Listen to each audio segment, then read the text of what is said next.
Do you feel confident and self-expressed in your clothes every day? Or do your clothes make you a little stressed? How about trying on a bathing suit or buying a formal for a wedding? Well, our guest today, Lucy Barrett, she helps busy professional women on a style coaching journey. And she dresses them in clothes that flatter them, express their style, and gives them confidence and works for their lifestyle. So just think about this.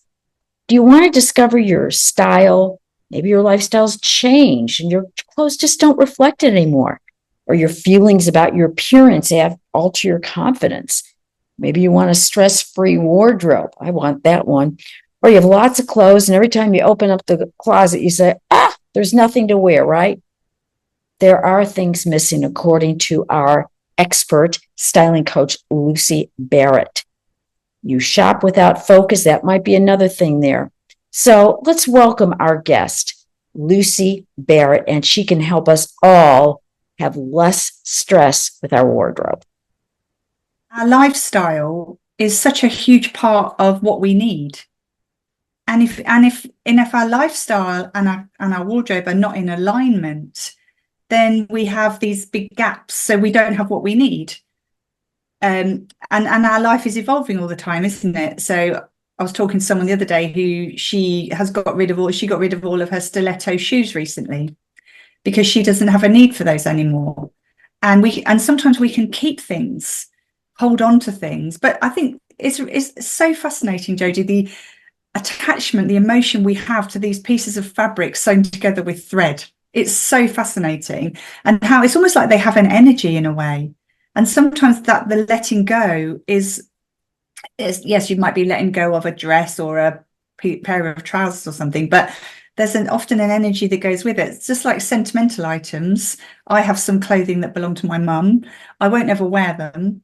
They're not in my wardrobe, but they have meaning and memories, and we have these emotional attachment. That's why a lot of people accumulate and struggle to let go. And that could be an acceptance. Well, I won't be that weight again. I won't have that lifestyle again. But now my lifestyle is different. So as we evolve and our lifestyle becomes different, then the things that we need shift and change as well. And that's one of the things why you won't ever get there, if you like. You won't ever have it all sorted out, because as soon as you have it all sorted out, something will change. Or maybe your favorite item will get a hole in it, or like you moved from a colder climate to a warmer climate, didn't you? I've lived in warmer climates as well. And just that has an effect on what you need and what you wear, doesn't it? If you're living somewhere hot or you're living somewhere cold. So many different things, so many different elements of our life, and we have to dress for it all. Well, I wonder about that, how we change and how people look. And I don't know if we quite focus on that, but I was thinking that, for example, my mom never was a clutterer, never had a lot of clothes, didn't want them. And now she's 95. She's got more clothes than I can ever imagine. And she doesn't have and it's so interesting, because I wonder what it is in her that that suddenly that is important. That's comforting for her. Yeah. And I wonder why, why do we stick on to certain clothes? What is it about that memory? I've got a dress from 1984, believe it or not, when I was in Egypt, 2 of the Egyptian dresses, I guess you call them. I don't know what it is about them. I rarely wear them. I won't give them away. No. And I don't know what it is. Yeah, it's interesting to look, isn't it, about what is it about that item. So, I mean, often it is memories, isn't it? And memory of that trip has some kind of, it's not necessarily the piece of clothing itself, but the attachment, the memory, the meaning. So some people, I've got a friend who, she says, I've got this dress that I'll never get rid of because I was wearing it when I met my first granddaughter for the first time. Things like that. But I think what can happen is people can not distinguish between it's an item of clothing that I wear and it's an item of clothing that has sentimental value, and everything stays in the wardrobe. But the wardrobe really is the place you go in the morning to get dressed. So what you want in there are things that you can and do wear, and the other stuff like the sentimental items, I would say put somewhere else, have a memory box or a drawer or something, because it's not like with the dress, you might wear it now and again, but it's probably not an item of clothing you wear very much. The reason for keeping it is not the wearing, but the memory and the association with that trip and whatever that meant to you. And I think sometimes we hold on to things and then they accumulate, and then it's too hard to go through all of that stuff. So we go and buy new things because it's overwhelming. So I can't deal with all of that. I'll go shopping. And I find that a lot of people, they're frustrated with their wardrobe or their collection of clothes, and how they try to deal with that frustration is they just shop, rather than maybe going through and finding, what have I got in here that I can use, or how can I wear things in a different way, and really being creative with what they've already got. They just can often go shopping instead. And I think sometimes the shopping for me is like the last part of the process, but people are starting there. And sometimes with the shopping is they're buying things they've already got, or things that are already really similar. So they're, oh, I'm going to go buy something different.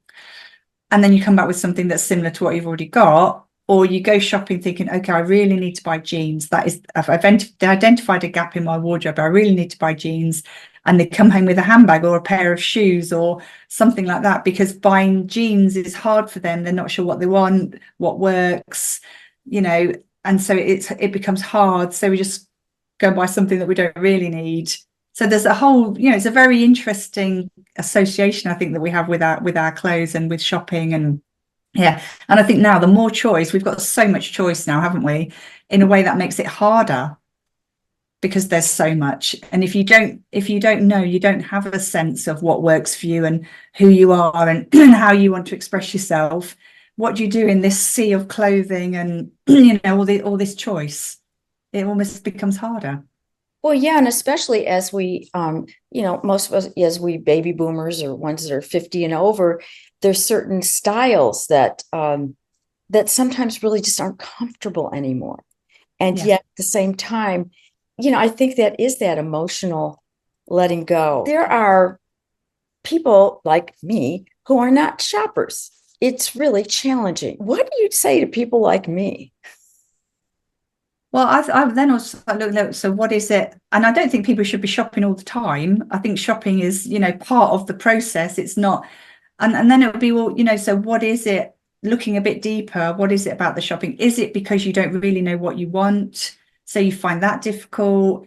Is it the sizing? You know, what is it that's having you not enjoy it? And I don't think it should be, you know, oh, we shop. Maybe you're happy with what you've already got and you don't feel that need to shop for new things. Actually, I was putting off getting some shoes that I really was supposed to get because to support my feet, and I just didn't want to.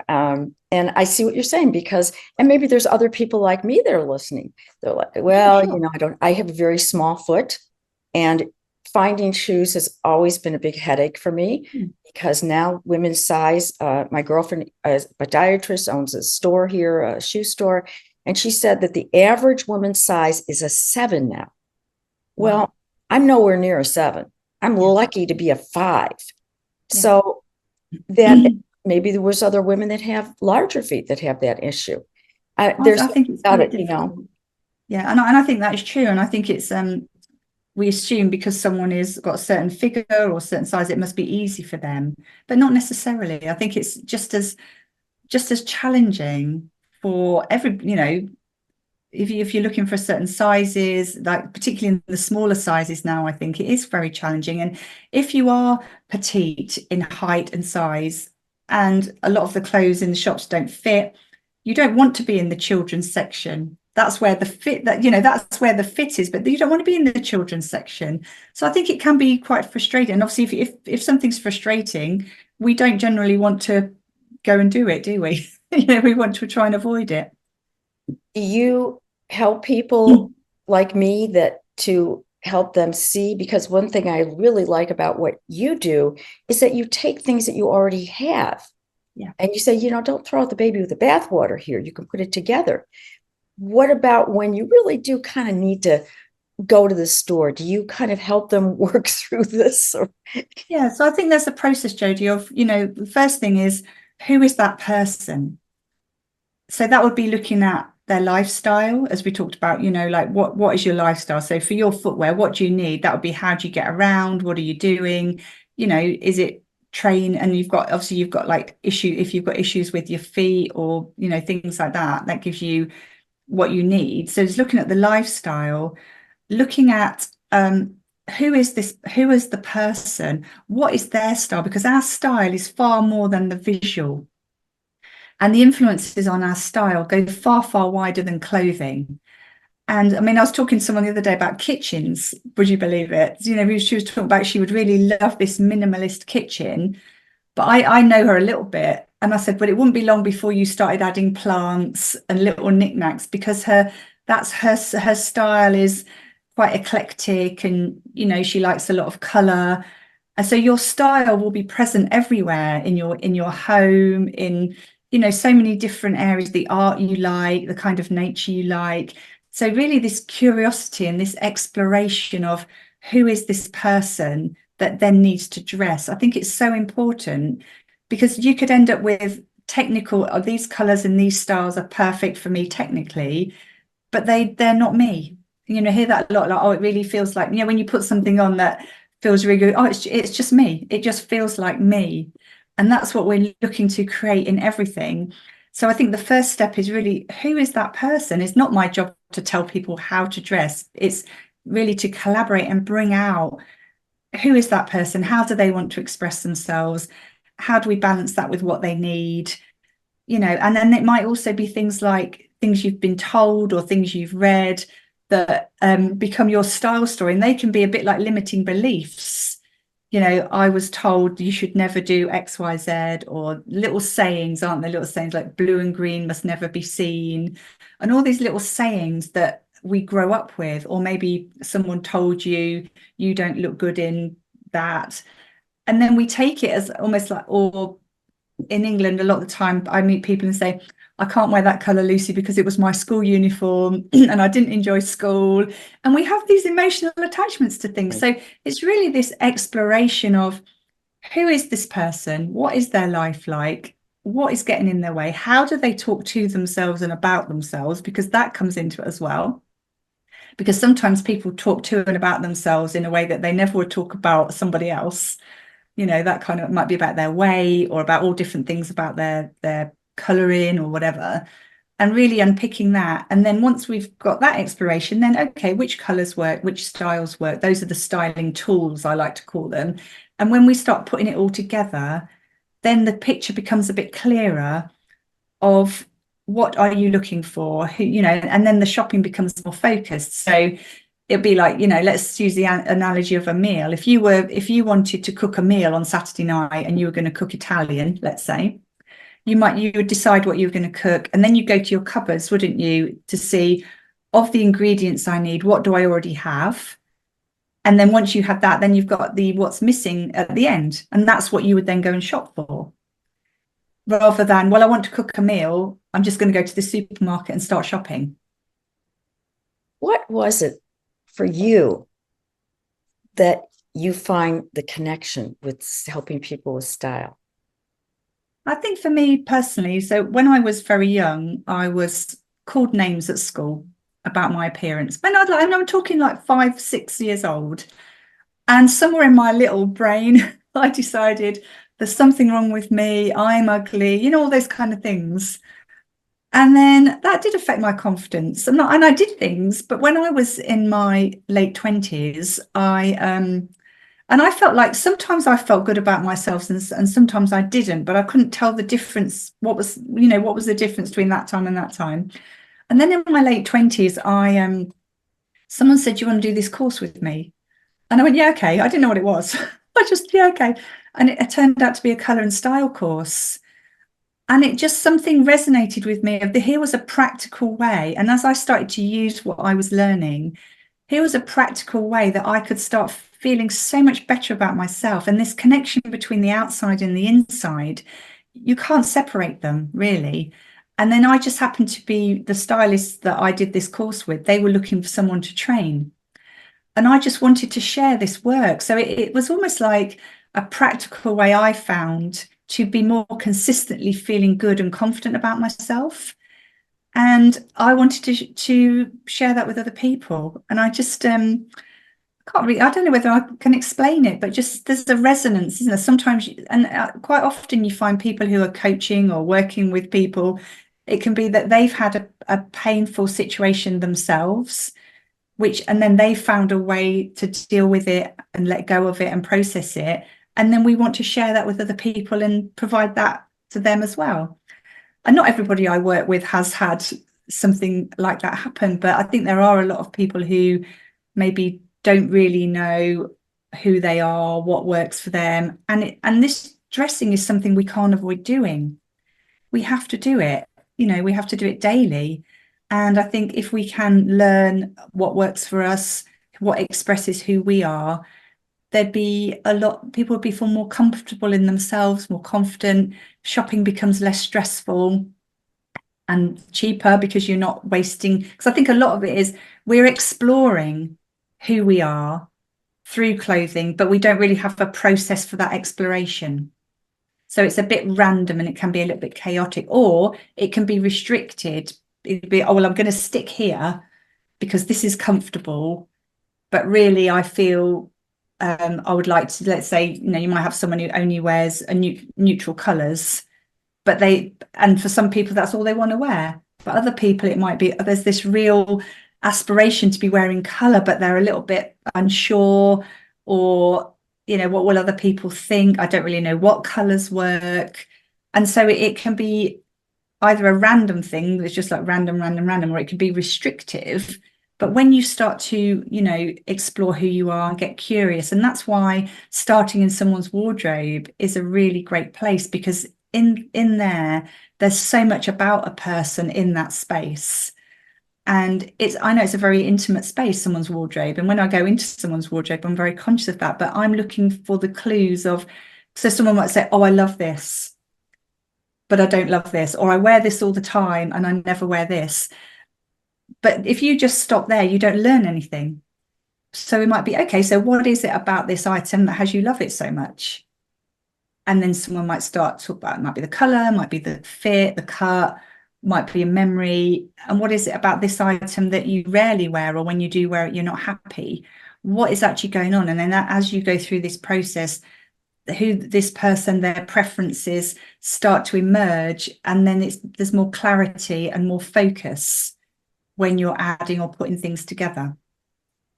Wow. So it sounds like it's so much more than simply liking this or liking that. I mean, what I'm hearing, it's really an inside out job, or maybe an outside in. Yeah. Because that's the perfect thing, that's exactly what you just said, because sometimes you're working from the inside and out, and other times we don't really know what the inside is. So and that's what's so fantastic about style coaching, is because the inside and the outside affect each other, you can start on the outside and then it starts to turn around, and that person, oh yeah, I'm feeling more comfortable, feeling more confident, and they really start to get to know who they are and express themselves through this medium of clothing. It's magic. That's so interesting to me. How are you living in the energy of your legacy now, Lucy?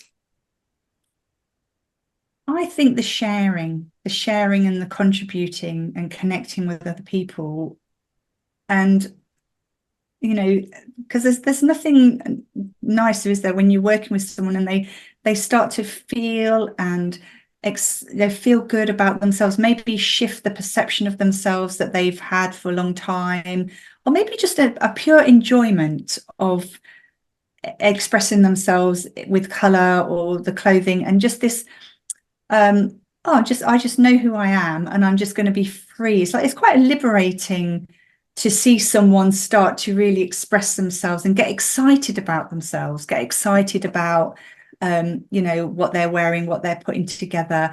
And that energy that comes with that can't not spill out into all these different areas of their life. Because if you get confident in one thing, it tends to spill over into other things, doesn't it? It's not an isolated, well, if I feel confident here, and then you're losing it because we're like a jigsaw puzzle, aren't we? Really, we're connected in these different pieces, and I think that's what I love doing, just that sharing and helping people to explore who they are and then express that in that way. And that might be in their personal life, it might be in their professional life, because our clothing speaks, it affects our energy, our body language, how we connect with people. You know, if we feel uncomfortable, it can be very distracting. Like for you, Jodie, you know, if you're wearing shoes that aren't comfortable, you can spend your whole day thinking, oh, my feet hurt, my feet hurt, my feet hurt. And then you're not really focused and concentrating on other things because it's a distraction. But when you walk out and you go, I feel great, you can forget about that and then go out and do your day. So I think, and you know, if you haven't been feeling very well and then you put a not bright color on, or, you know, whatever else, sometimes we want to just wear neutral colors and not stand out. It's a really interesting how we use this medium of styling to talk to ourselves, talk to other people. I just find it really fascinating. Love that. One of the things that I know for me is that for me, LifeMaven started because I didn't feel I was being seen. I didn't choose to be seen for a long time. And so for me, and I'm curious and everything, that's why I just love doing the podcast. And that for me is helping me live in the energy of my legacy.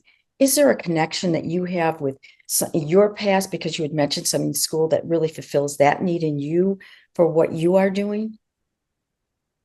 I think so. I think I just would love people to be relaxed about themselves and be a bit playful with, you know, like when my daughter was about 9, she had a friend over to play and they said, Mum, can we play in your wardrobe? And they spent the day playing in my wardrobe, and they were putting on shoes and bras and hats and, you know, all kind of stuff. They just had free reign in my wardrobe and they were giggling all day. And I think sometimes we can get a little bit serious, or we can forget to be playful and creative with what we already have, and do things in a different way. And I think that is a real pleasure to be, if I can reignite that in someone, then that is, you know, is a real joy. So making the everyday not be every day is what I'm hearing. Yeah. And even if, you know, even if you're wearing jeans and a top every day, that's fine. But what kind of jeans, what kind of top have you feel good? Wow. Because if I took, say, 10 women and I gave them a dress, I actually gave them a dress and said, come back in 2 hours, we're going to have dinner. Everyone would have done something different with that dress. And that's what I think is so great about styling, because people can't not express themselves. They'll have different hair, different accessories, different shoes. They might have added things. And someone might have just worn it plain. It's just this expression. It's almost like it has to come out somehow, but sometimes we don't know how to do it, or we're not sure, we're a little bit unsure, or we're worried about what other people might think. Or, you know, if you spend time with young children, and Jodie, you've been a teacher, you spend time with young children, they're fully self-expressed, aren't they? They come in wearing yellow stripes with purple dots and all kinds of stuff, and they're free. And then something happens and we start to get a little bit more restricted. And I'm not saying that we're gonna do it in that way, but there might be just little nods to even like different cultures. Maybe there's like, I lived in Asia for a long time, so when you come to my house, I've got quite a lot of Asian influences in my house, because I spent a lot of my life there, and we can do that in our clothing as well. So I think it's this kind of a bit creative. Yeah, wearing jeans and a top, you know, what does that mean to you? What are some words, quotes get you through when you need that shot in the arm? I have a quote that I really like, which is, time is a dressmaker specializing in alterations. Wait, time is a dressmaker specializing in alterations, right? Yeah. What Faith does Baldwin. That means that time doesn't stand still, does it? we're moving and evolving all the time, and things are changing and altering. And I think sometimes we can resist that, or we can not want the changes to happen, whether it's that's your appearance or things happening in your life. But that quote to me is, life is a continuum, it's an evolving thing, and things will change and things will alter. And if you're a seamstress, you're changing those things with intention and consciousness, or embracing them, like you might let out a dress, or you might take the hem up on trousers, or whatever it is. But so to me, that quote, it relates to my work, but it also gives me this sense of time is not something to be afraid of. It's something that we will alter, we will change. And how are we going to go with that? What are we going to do with that? So I kind of like that quote because it's quite simple, but it just tells me that, I'm not going to stay the same. We won't stay the same. We will change and evolve, and that's okay. It is okay. Please. Oh, yes, totally okay. Yeah, definitely. Please share with our listeners how you can best help them. Well, if anyone wants to have a chat with me, Jodie, I'll share a Calendly link with you so that people can book to have a chat. And I think I would like people to take away become consciously curious about yourself. What do you like? What are your preferences? What the art, nature in your wardrobe? And maybe, this week, take an item and wear it in a different way. Wear it in a way that you haven't worn it before. Become more playful and become a little bit more creative. And if something doesn't work, learn why it doesn't work and let it go. Don't stress about things. So, if people want to have a chat with me, or they can find me on my website, they can find me through LinkedIn and Facebook. And I'm more than happy to have a chat with anyone if they'd like to talk about, things that might bother them, or how do you start exploring your style, that kind of thing. So if people want to connect with me, then I'd love to do that. Thank you so much. We will have information about that in the text, so please be sure. Lucy Barrett, thank you so much for joining us on LifeMaven Podcast and helping us all live in the energy of our legacy now. Thank you very much, Jodie. It's been a pleasure. Thank you.